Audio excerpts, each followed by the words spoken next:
एक छोटे से शहर में हमारा शर्मा परिवार बड़े प्यार से रहा करता था, जहां बड़े आराम से रमेश अपनी रिटायरमेंट की लाइफ को जी रहे थे। उनके परिवार में उनकी वाइफ सुमन, उनका बेटा अमन और उनकी बेटी काजल थी। पर रमेश के बच्चे अब बड़े होते जा रहे थे और माँ बाप को तो बच्चे बड़े होने के बाद भी उनकी शादी की टेंशन हो जाती है। वो रमेश और सुमन भी अपने बच्चों के लिए अब रिश्ता ढूंढ रहे थे। अजी सुनते हो? अजी आज तक तो बस आपकी ही सुनते आ रहे हैं, और अगर आपकी नहीं सुनेंगे तो किसकी सुनेंगे? क्या आप भी बस हर वक्त मजाक करते रहते हो? बच्चे सुन लेंगे तो? अरे अरे सुनने दो सुनने दो। अरे हम दोनों के प्यार की निशानियां हैं वो। अगर सुन लेंगे तो क्या हो जाएगा? और आखिर उनको भी तो पता चले उनके पापा कितने रोमांटिक हैं। आप भी ना। ऐसे ही कुछ दिन बीत जाते हैं और एक दिन रमेश और सुमन हॉल में बैठकर अपने बच्चों की शादी के बारे में बात कर रहे होते हैं।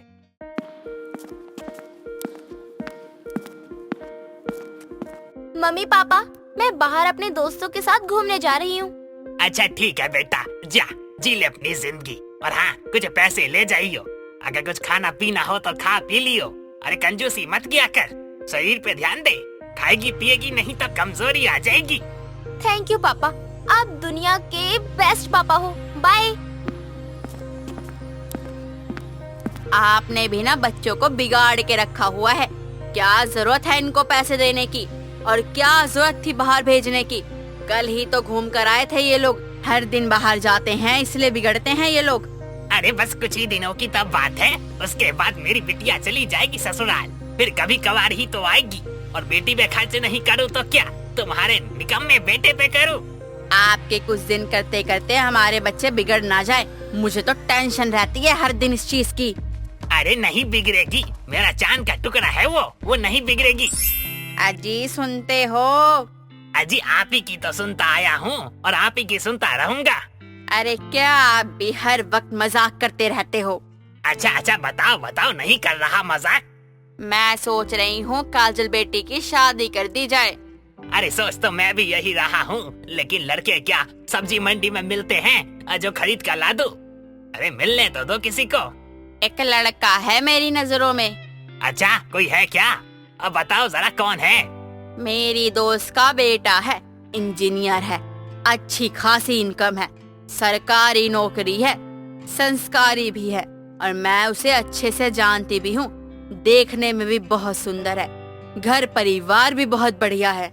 अच्छा तो उनसे बात करो, अब मिलने के लिए बुलाओ, और जरा मैं भी तो देखूं कि कौन है वो। अच्छा जी ठीक है। क्या दीदी, तुम्हारी तो शादी हो रही है, इसका मतलब अब इस पूरे घर पर मेरा अधिकार है। इस घर का ना तुझे एक रूम तक नहीं दूंगी। इस घर पर अधिकार सिर्फ मेरा है, चाहे मैं कहीं भी चली जाऊं। अरे अरे मेरी बिटिया की शादी नहीं हुई, लेकिन ये निकम्मा प्रॉपर्टी पे कब्जा करने का सोच रहा है। अरे अरे सुधर जा, अभी भी समय है, और कच्छा धोना सीख ले, बाद में प्रॉपर्टी पे कैप्चर करियो। अरे शादी हुई नहीं और अभी से लड़ रहे हो, शादी के बाद पता नहीं क्या करो। तभी सभी लोग हंसने लग जाते हैं। अच्छा ठीक है, अब बहुत हुआ मजाक, मुझे अब मेरी सहेली से बात करने दो। अच्छा ठीक है। सुमन अपनी दोस्त कांता को फोन मिलाती है और अपनी बेटी काजल के बारे में बताती है कि वो अपनी बेटी के लिए रिश्ता ढूंढ रहे हैं, और उनके बेटे रोहित और काजल की जोड़ी काफी अच्छी रहेगी, जिस कारण कांता सुमन की बेटी को अपने बेटे से मिलवाने के लिए राजी हो जाती है, और उनके मिलने की मीटिंग फिक्स कर दी जाती है। उन्होंने हाँ कर दिया। तो इसमें चिल्लाने की क्या जरूरत है? क्या मतलब? अरे बाबा हमें सुनाई देता है, बहरे थोड़ी है। वो बेटी की शादी होने वाली है, इसी एक्साइटमेंट में पागल हो गई हूँ, इसलिए थोड़ा चिल्ला दिया मैंने। अब बहुत हुआ हंसी मजाक, वो लोग कल आ रहे हैं तो घर की सफाई करना है। ठीक है मॉम, जैसा आप कहें। सब लोग मिलकर घर की साफ सफाई में लग जाते हैं। रमेश घर के बाहर के काम को देखता है, सुमन घर का किचन संभालती है, अमन घर की साफ सफाई करता है, काजल सबकी हेल्प करती है। अगले दिन कांता और उसका बेटा रोहित और उसकी बेटी स्नेहा सुमन के घर आते हैं। अरे आओ बहन आओ, बहुत दिनों बाद आई हो, आओ बैठो। हाँ, और सुमन बहन कैसी हो? ठीक हूँ। नमस्ते जी। नमस्ते जी। सब लोग आराम से बैठ जाते हैं और काजल सभी के लिए चाय नाश्ता लेकर आती है। काजल इतनी सुंदर लग रही थी कि सब उसे देखते ही रह जाते हैं। अरे वाह सुमन, तुम्हारी बेटी तो बहुत सुंदर हो गई है। जब पिछली बार मैंने इसे देखा था तब तो बहुत छोटी थी। हाँ बहन, समय का तो पता ही नहीं चलता कब चला जाता है। कभी जमाने में ये बच्चे छोटे हुआ करते थे, अब इन बच्चों की शादी होगी थोड़े दिनों में। हाँ बहन, ये तो तुम एकदम सही कह रही हो। बच्चे कब बड़े हो जाते हैं पता ही नहीं चलता। अच्छा काजल बेटा, अगर तुम्हें मेरे बेटे रोहित के साथ कोई बात करनी है तो तुम दोनों कर सकते हो। हाँ रोहित बेटा, तुम दोनों जाके अलग से बात कर लो। काजल और रोहित दोनों जाकर अलग से बात करते हैं और दोनों के विचार एक दूसरे से काफी मिलते हैं। रोहित को काजल पसंद आ जाती है, काजल को भी रोहित अच्छा लगता है। दोनों शादी के लिए हाँ कर देते हैं। बधाई हो बहन जी, बधाई हो। तुम्हें भी बधाई हो। अब हमारी दोस्ती रिश्तेदारी में बदल गई है। काजल अब से मेरी बेटी नहीं, तुम्हारे बेटे की पत्नी है, यानी तुम्हारी भी बेटी है और तुम्हारा बेटा मेरा बेटा है। हाँ हाँ बहन जी, बिल्कुल ठीक कहा आपने। ऐसे ही हंसी मजाक चलता रहता है। तभी रमेश कांता से सवाल पूछता है। देखिए जी, हमने अपनी बेटी को बहुत ही लाड प्यार से पाला है। हमारी बेटी का आप लोग ध्यान रखिएगा और कुछ भी मांगे तो ला कर दे दीजिएगा और कुछ भूल चूक हो जाए तो माफ कीजिएगा। और हाँ, सबसे जरूरी बात, अगर कोई मांग है तो बता दीजिए, हम पूरी कर देंगे। अरे नहीं नहीं भाई साहब, ये आप क्या बोल रहे हैं। काजल अब हमारी बेटी हो चुकी है। अब हमें आप लोगों से कुछ नहीं चाहिए, बस हमें हमारी बेटी दे दीजिए। उसके अलावा हमारी बस एक डिमांड है। सभी लोग हैरानी से देखने लगते हैं और एक साथ पूछते हैं कि क्या डिमांड है आपकी। अरे अरे डरिए नहीं, मेरी कोई ऐसी वैसी डिमांड नहीं है। बस एक सिंपल सीधी सी डिमांड है कि शादी बिल्कुल ट्रेडिशनल तरीके से होनी चाहिए, बोले तो ट्रेडिशनल स्टाइल में। और सभी हंसने लग जाते हैं। अजी बस इतनी सी बात।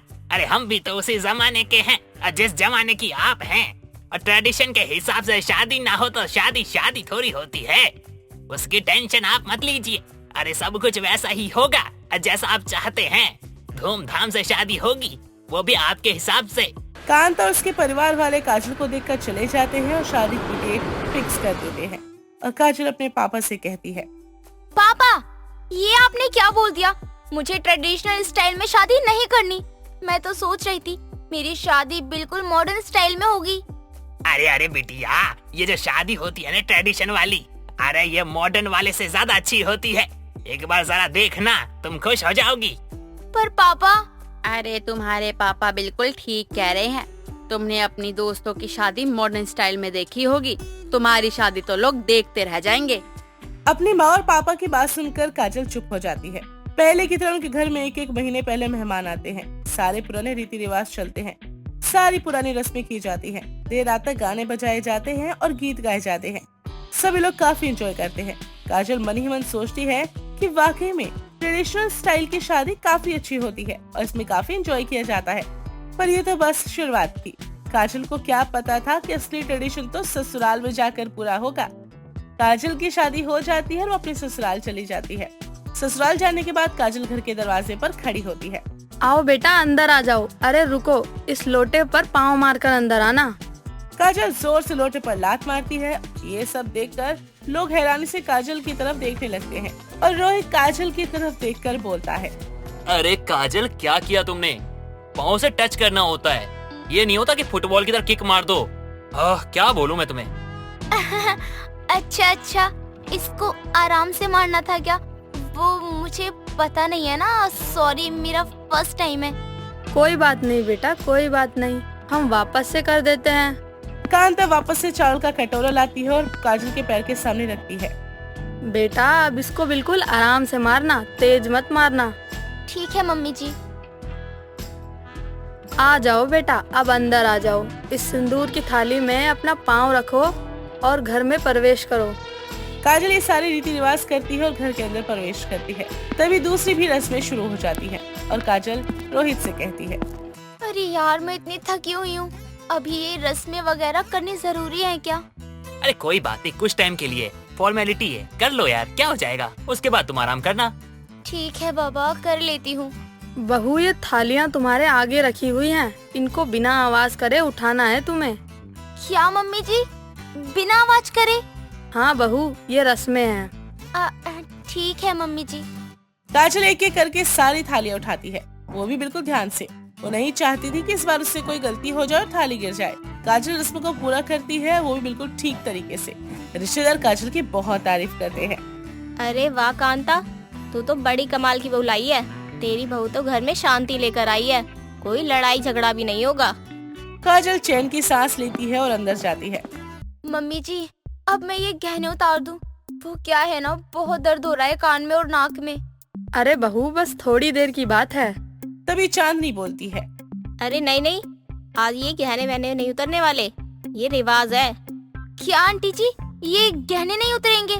हाँ बेटा, एक रात तो कम से कम रखना ही पड़ेगा तुझे।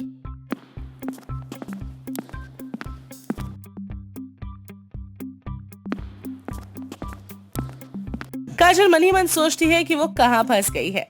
हे भगवान, मैं कहाँ फंस गई? रोहित यार, मैं बहुत थक चुकी हूँ, मेरी ड्रेस खोलने में मेरी हेल्प कर दो। मेरा तो इस ड्रेस में ना दम घुट रहा है। अरे ठीक है बाबा, खोलता हूँ, रुक जाओ। तभी कांता रूम में एंटर होती है। अरे बहू, ये तुम क्या कर रही हो? अभी ये ड्रेस खोलो मत। पर क्यों मम्मी जी? क्योंकि अभी तो और भी रीति रिवाज बाकी है। क्या मम्मी जी, अभी और भी रीति रिवाज बाकी है? अब और कितनी रस्म होंगी? अरे बहू, बस थोड़े बहुत बाकी है। आ जाओ, बाहर आ जाओ। काजल करती भी तो बेचारी करती भी क्या, उसे अपनी सास का जो ख्याल करना पड़ता है, इसलिए वो अपनी सास की बात सुनकर बाहर आ जाती है। वो काफी ज्यादा थकी होती है। भाभी जी, इस रस्म को आपको जीतना है। ये अंगूठी ढूंढने वाली रस्म है। बोलते हैं अगर इस रस्म में जो अंगूठी ढूंढता है उसकी ही चलती है घर में। अच्छा, अगर ऐसी बात है तो अंगूठी मुझे ही मिलेगी, देख लेना। ये अंगूठी तुम नहीं ढूंढ पाओगे, मेरी भाभी ही जीतेंगी, देख लेना। अरे चलो चलो, वो तो देखा जाएगा। देखा, मैंने कहा था ना मेरी भाभी जीतेंगी। हाँ भाई, तुम्हारी भाभी जीत गई। अब पूरी जिंदगी इनका गुलाम बन के मुझे रहना होगा, और मैं तैयार भी हूँ। यहाँ सभी लोग हंसने लग जाते हैं। काजल और रोहित को उनके रूम में रेस्ट करने के लिए भेज दिया जाता है, जहाँ पर जाकर काजल रोहित को बोलती है।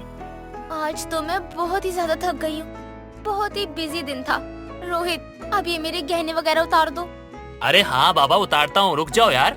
काजल और रोहित सो जाते हैं। अगले दिन सुबह कांता 5 बजे आकर काजल को उठा देती है। उठो बहू, आज तुम्हारी पहली रसोई है, जल्दी उठो, सबके लिए नाश्ता बनाना है। हाँ मम्मी जी। और बहू, बहुत अच्छे से तैयार होना और सारे गहने वगैरह डालना। क्या मम्मी जी, सारे गहने डालने पड़ेंगे? हाँ बहू, बहुत सारे गहने वगैरह डालने पड़ेंगे। बस कुछ दिनों की बात है, फिर ये सारे मेहमान घर से चले जाएंगे। जब सब चले जाएंगे तो रहना अपने हिसाब से। ठीक है मम्मी जी। अपनी सास के जाने के बाद काजल रोहित से कहती है। क्या रोहित जी, ये मुझे रोज रोज गहने पहनने पड़ेंगे क्या? मेरे कान, मेरी नाक, मेरी गर्दन दुखने लगी है। अरे यार, तुम्हें पता तो है, मेरी मम्मी ने तुम्हारे घर वालों से कहा था शादी बिल्कुल ट्रेडिशन के हिसाब से होगी, और वही तो कर रहे हैं। 3-4 दिन की बात है, उसके बाद तो सब ठीक ही ठीक है। काजल रोहित को कुछ नहीं कहती, पर उसके मुंह पर गुस्सा साफ झलक रहा था। वो किचन में जाकर सभी के लिए खाना बनाती है। काजल के हाथ का खाना खाकर सभी लोग हैरान हो जाते हैं, क्योंकि काजल ने खाना बहुत टेस्टी बनाया था और सभी लोग उसकी तारीफ करते हुए नहीं थकते। अरे बहू, क्या ही खाना बनाया तुमने, मजा आ गया खाकर। ऐसा खाना खाए हुए तो जमाने हो गए। काजल अपने रिश्तेदारों की बात सुनकर बहुत खुश हो जाती है और उसे पता चलता है कि अपनी सास की बात मानकर उसने सबका दिल रखा और सबका दिल जीत भी लिया, जिसकी वजह से उसके घर वालों की और ससुराल वालों की बहुत इज्जत बढ़ी। काजल इस बात से बहुत खुश होती है और कांता सबके जाने के बाद कहती है। बहू, अब तुम्हें जैसे मर्जी रहना है वैसे रहो। बहू, हम बहुत मॉडर्न लोग हैं। अब तुम ये गहने वहने उतारो और अब तुम आराम से लोअर टी-शर्ट या शॉर्ट्स में घूम सकती हो। थैंक यू मम्मी जी, थैंक यू। सुलोचना अपने घर के बाहर झाड़ू लगा रही होती है। तभी वहाँ उसकी पड़ोसन उमा हंसते हुए आती है और सुलोचना को घूरने लगती है। क्या हुआ, तू मुझे ऐसे क्यों घूर रही है? घूरू नहीं तो क्या करूँ, बेचारी सुलोचना। सोचा था कि बहू आएगी तो तू अपनी बहू पर हुक्म चला पाएगी, लेकिन यहाँ तो उल्टा ही हो गया। यहाँ तो तेरा काम ही इतना बढ़ गया है ना। मैंने तो सोचा अपनी जान में अच्छी ही लड़की देखी थी, लेकिन मुझे क्या पता था कि वो ऐसी निकलेगी। अरे जब से आई है बस बिस्तर पे ही पड़ी रहती है, सारा काम तो मैं ही करती हूँ। और उस बेशरम को शर्म तक नहीं आती। अब अगर बेटे की बात मान लेती और उसकी पसंद की लड़की से शादी करवा देती अपने बेटे की, तो कम से कम तेरा बेटा तो खुश रहता ना। लेकिन यहाँ ना तो तू खुश है ना ही तेरा बेटा। अब तो ये सब सोचने का भी कोई फायदा नहीं। बहू लेकर आई थी अंजलि जैसी, लेकिन ये तो मंजूली का निकली। तू ही बताओ माँ, मैं इस नाम की बहू का क्या करूँ? नाम की बहू नहीं बल्कि बड़े नाम की बहू। अरे मैं तो कहती हूँ कि तू भी कुछ मत किया कर, फिर देखते हैं कि कितने दिन तक ऐसे ही सोती रहेगी ये। अब तो उसे उठना ही होगा। ये सब तो मैं पहले ही कर चुकी हूँ, लेकिन उस पर कोई भी असर नहीं होता किसी बात का। मेरी नाक में तो दम कर दिया है इस लड़की ने। अच्छा मैं चलती हूँ, क्योंकि अब मैं तेरा दुखड़ा और ज्यादा सुनने लग गई ना, तो मेरी अंतिम यात्रा निकल जाएगी जल्दी ही, और लोगों को ये पता चलेगा कि अपनी पड़ोसन का दुख सुनते हुए उमा का देहांत हो गया। तू भी ना उमा, मैं यहाँ अपना दुख सुना रही हूँ और तुझे मजाक सूझ रहा है। अगर तुझे मेरी बात पर इतनी ही हंसी आ रही है तो ठीक है, चली जा अपने घर, मैं नहीं रोक रही तुझे। अरे सुलोचना, मैं तेरी बात सुनने को मना थोड़ी ना कर रही हूँ। मैं तो बस इतना कह रही हूँ कि अपनी बहू के आगे इतना नरम पेश मत आया कर, वरना तेरी बहू इसी तरह से तेरे हाथों से निकलती जाएगी। उमा इतना कहकर वहाँ से चली जाती है। सुलोचना अपनी बहू से काफी ज्यादा परेशान हो रही थी। कुछ दिनों बाद सुलोचना की कमर में बहुत दर्द होता है और वो अपनी बहू अनुराधा को आवाज लगाकर बुलाती है। बहू, मेरी कमर में बहुत जोर से दर्द है, दराज में बाम रखा है, एक काम कर, मेरी कमर की मालिश कर दे।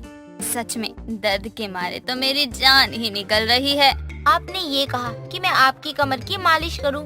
माँ जी, आपको कमर की मालिश से ज्यादा आपके दिमाग की मालिश की जरूरत है। ये सब मेरे बस की बात नहीं है, खुद कर लो।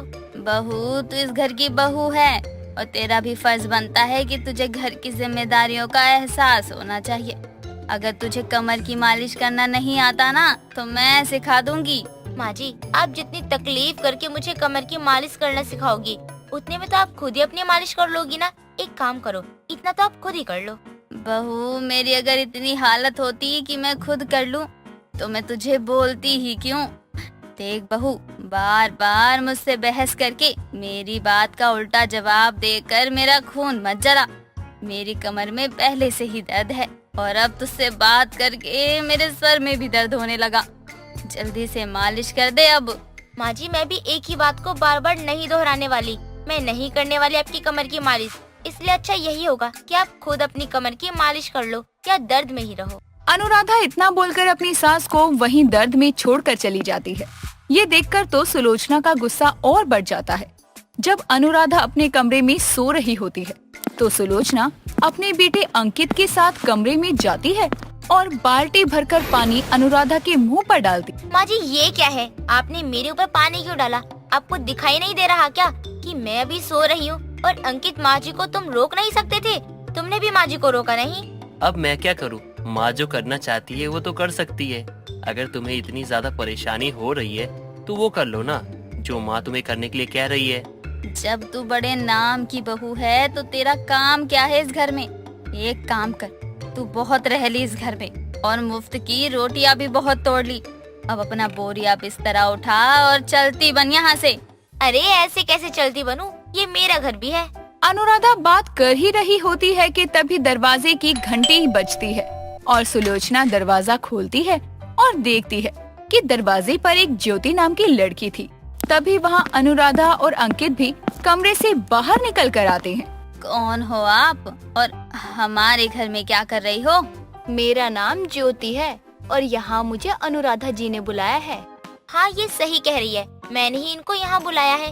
वो क्या है ना, माँ जी मुझे हमेशा यही बोलती रहती हैं कि मैं कुछ काम नहीं करती हूँ, मैं बस बड़े नाम की बहू हूँ, किसी काम की नहीं हूँ। तो बस इसीलिए मैंने ज्योति को यहाँ बुलाया है।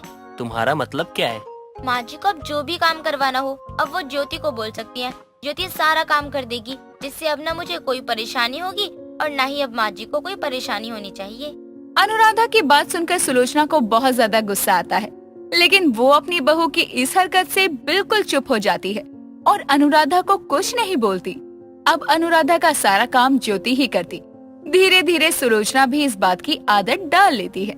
कुछ दिनों बाद सुलोचना अपने घर में एक पूजा रखवाती है, जहाँ आस पड़ोस के लोग नाते रिश्तेदार सबको बुलाया होता है। पूजा बहुत अच्छी तरह से शुरू होती है और करीबन खत्म होने ही वाली थी कि तभी पंडित जी बोलते हैं, अरे सुलोचना बहन जी, अपने घर की बहू और बेटे को बुलाओ, आरती वो करेंगे अब। बहू, अंकित यहाँ से जाओ, जरा आरती कर दो तुम दोनों, पंडित जी बुला रहे हैं। माँ जी मैं नहीं आ रही, आप एक काम करो, ज्योति को बोल दो, वो अंकित के साथ आरती कर लेगी। बहू, तू ये क्या बकवास किए जा रही है? पूजा के काम जोड़े में होते हैं और अगर कोई जोड़ा नहीं है तो अकेले करते हैं, और तू यहाँ अपनी जगह ज्योति को दे रही है। माँ जी मैं कोई अपनी जगह उस ज्योति को नहीं दे रही हूँ, मैं तो बस इतना कह रही हूँ कि ज्योति कर लेगी ना आरती। अब आप क्या छोटी छोटी चीजों के लिए बहू बहू करती रहोगी?